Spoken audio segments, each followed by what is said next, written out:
অভিমন্যুবাবুর বাড়িতেই রয়েছে ঈশান, আয়ুষ আর কুসুম। সত্যিটা জেনে চমকে গেল ইন্দ্রাণী।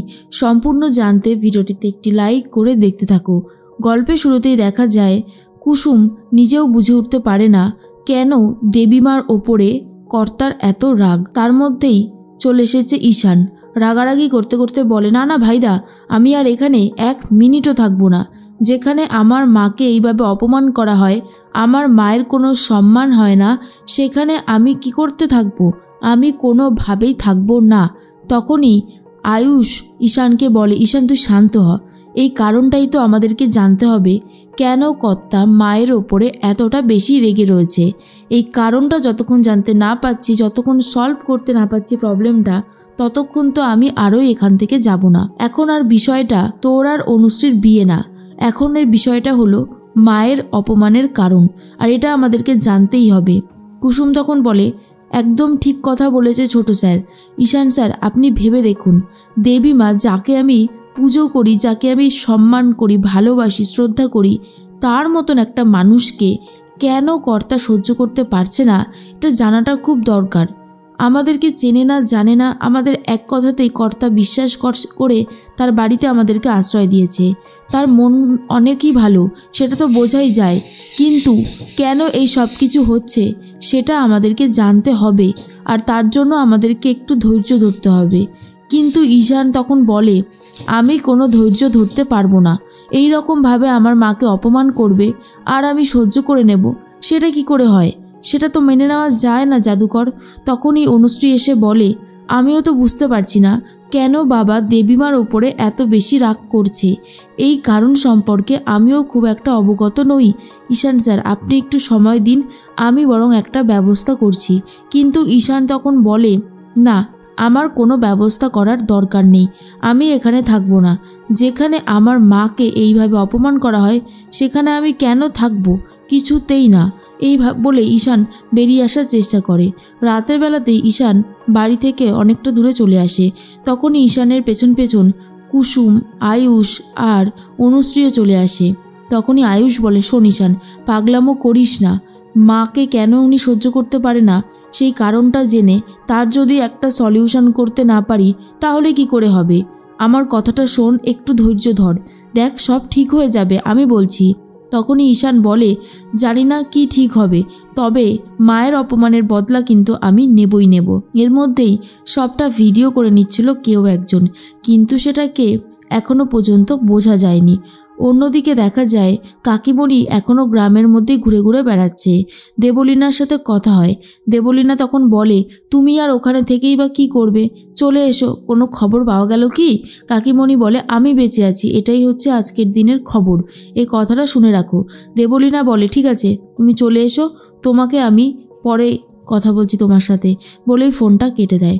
সকাল হতেই দেখা যায় যে অভিমন্যুবাবু ভাবতে থাকে, ইন্দ্রাণী গাঙ্গুলির ছেলেরা যদি এই গ্রামে আসে তাহলে সব থেকে অবস্থা বেশি খারাপ করব আমি। এরপর রিভু বলে, বাবা তুমি আমায় ডেকেছিলে? তখন অভিমন্যুবাবু বলে, হ্যাঁ ডেকেছিলাম। শোনো, তুমি এই গ্রামে গিয়ে খোঁজ নাও যে কোনো নতুন দুজন কেউ এসেছে কিনা। আমি পঞ্চায়েতে যাচ্ছি, সেখানে গিয়ে খোঁজ নেব। রিভু তখন বলে, বাবা খোঁজটা তো তাহলে নিজের বাড়ি থেকে নেওয়া উচিত, তাই না? এই যে হ্যাবলা, রাজা আর গৌরী, এরা 3 জন রয়েছে, এরা 3 জনের পরিচয় কি তুমি ঠিক জানো? ঠিক সেই মুহূর্তেই দেখা যায় অভিমন্যুবাবু বলে, ওরা 3 জন কিছুতেই ইন্দ্রাণী গাঙ্গুলির কেউ হতে পারে না, কারণ ইন্দ্রাণী গাঙ্গুলির ছেলেরা সোনার চামচ মুখে নিয়ে জন্মেছে। তারা নাকি এই গ্রামের বাড়িতে এসে থাকবে, কেউ মাঠে লাঙল দেবে, কেউ আবার গোবর পরিষ্কার করবে, বললেই হলো নাকি? কিছুতেই না। ওরা 2 জন আর এই গৌরী 3 জন হলো অন্য কেউ। বুঝতে পেরেছ? ওদেরকে আমি ভরসা করি, বিশ্বাস করি। তুমি যাও, গিয়ে খোঁজটা লাগাতে শুরু করো। এর মধ্যেই অভিমন্যুবাবু ভাবে, ইন্দ্রাণী গাঙ্গুলি, যেই নামটা আমি সহ্য করতে পারি না, সেই নামটা কেন যে বারবার আমার সামনেই উচ্চারিত হয় কে জানে। তার মধ্যে দেখা যায় কথা বলতে থাকে দেবীমা। দেবীমা একজন ভালো ইভেন্ট ম্যানেজারকে ডেকে পাঠিয়েছে, কারণ সামনেই তো দেবলীনা আর ঈশানের বিয়ে। তখন সে খুব ভালোভাবে বাড়িটাকে সাজানোর কথা ভাবে। এরপর কাকুমণি বলে, সত্যি বাড়িতে কত দিন পর একটা অনুষ্ঠান হতে চলেছে, আমার তো শুনেই খুব আনন্দ হচ্ছে। এরপর দেবলীনা বলে, মানে এই যে ইন্দ্রাণী আন্টি, তোমার যেটা যেটা করার ইচ্ছা তুমি সেটাই করো, কারণ তোমার পছন্দই আমার পছন্দ। তখন মনে মনে একটা কথাই ভাবে দেবলীনা যে কিন্তু ওরা তিনজন কোথায় গেল, কোন জায়গায় রয়েছে, খবরটা আমাকে পেতেই হবে। এরপরই ফোন আসে দেবলীনার কাছে, আর ফোন করে নাকি অভিমন্যু রায়চৌধুরী। দেবলীনা বলে, কে বলছেন? অভিমন্যু রায়চৌধুরী। নামটা শোনার পরেই ইন্দ্রাণী গাঙ্গুলি একটু কেমন হয়ে যায় আর বলে, অভিমন্যু রায়চৌধুরী কোথা থেকে ফোন করছে? দেবলীনা বলে, না না ম্যাডাম, এটা এমনি জাস্ট রং নাম্বার। তখনই রাজ বলে, আমি জানি ইন্দ্রাণী, এই নামটা তুমি শুনলেই কোথাও দাঁড়িয়ে পড়ো, সেটা সম্পর্কে আমি খুব ভালো মতন জানি, কিন্তু পাস্টের কথা ভেবে এখনকার সময় আর কষ্ট পেও না, বুঝতে পারলে তো? এখনকার দিনে এত বেশি ভেবো না।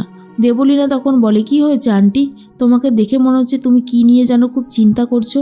ইন্দ্রাণী গাঙ্গুলি বলে, না না, আমি ঠিক আছি, আমি একদম ঠিক আছি, কোনো অসুবিধা নেই। ইন্দ্রাণী গাঙ্গুলি ভাবে, যেভাবেই হোক না কেন দাদার সন্ধানটা যদি একবার পেতাম তাহলে হয়তো খুব ভালো হতো। এর মধ্যেই কাকিমণি কথা বলতে থাকে দেবলীনার সাথে, আর বলে, দেবলীনা তুমি কি কিছু ভাবলে? দেবলীনা তখন বলে, আমি আর কি ভাববো বলো তো আন্টি, আমার পক্ষে আর কি ভাবনা চিন্তা করাই বা যেতে পারে। তুমি চিন্তা করো না, আর সব চিন্তা আমি যখন নিয়েছি তখন একটা ব্যবস্থা তো হবেই হবে। এর মধ্যেই ঈশান, অনুশ্রী আর এদিকে আয়ুষ আর গৌরী চারজন মিলে কর্তার সাথে কথা বলে। আর গৌরী তখন বলে, মানে কুসুম বলে, কর্তা আমরা যদি একটু ঘুরে আসি তাহলে কি খুব অন্যায় কিছু করা হবে? তখন অভিমন্যুবাবু বলে, না না, যাও যাও, ঘুরতে যাও, কোনো অসুবিধা নেই। প্রথমে তো ঈশানকে ঘুরতে যেতে দিতেই চাইছিল না, তারপর গৌরী ব্যবস্থা করে দিয়েছে। এরপর চারজন মিলে ঘুরতে চলে যায়। তখনই ঈশান বলে, তোমার বাবা কেন যে আমার মাকে সহ্য করতে পারে না, এই কারণটা আমার জানাটা খুব দরকার। কারণ আমার মা কোনোদিনও কোনো অন্যায় করেনি, অন্যায়কে সাপোর্টও করেনি, তারপরেও যে মায়ের নামে কেউ কিছু বলতে পারে এটা তো আমি কল্পনাও করতে পারি না। তবে এই বিষয়টা আমাকে জানতেই হবে। এরপর অনুশ্রী বলে, আমিও জানতে চাই কেন আমার বাবা দেবী মাকে সহ্য করতে পারে না। এর মধ্যেই দেখা যায় অভিমন্যুবাবু যেহেতু প্রমোটারদের হাতে গ্রামের জমিগুলো তুলে দেয়নি, তাই প্রমোটাররা গুন্ডা লাগিয়ে ঠিক করেছে অনুশ্রীকে তুলে নেবে। এরপর যখনই অনুশ্রীকে মারতে আসে তখনই কুসুম আটকায় দেয় আর বলে, তোদের এত বড় সাহস, তোরা একটা মেয়ের ওপর এইভাবে অত্যাচার করবি বলে ঠিক করেছিস? এরপর আয়ুষ, ঈশান আর কুসুম তিনজন মিলে গুন্ডাগুলোকে বেধড়ক মারতে শুরু করে। তারপরেই দেখা যায় যে অনুশ্রী তো বুঝতে পারছে না কি করবে। এরপরে একজন গুন্ডা আয়ুষকে মারতে আসলে ঈশান সেই জায়গাটায় ভাইদাকে জড়িয়ে ধরতেই ঈশানের আঘাতটা লেগে যায় আর ঈশান মাটিতে লুটিয়ে পড়ে।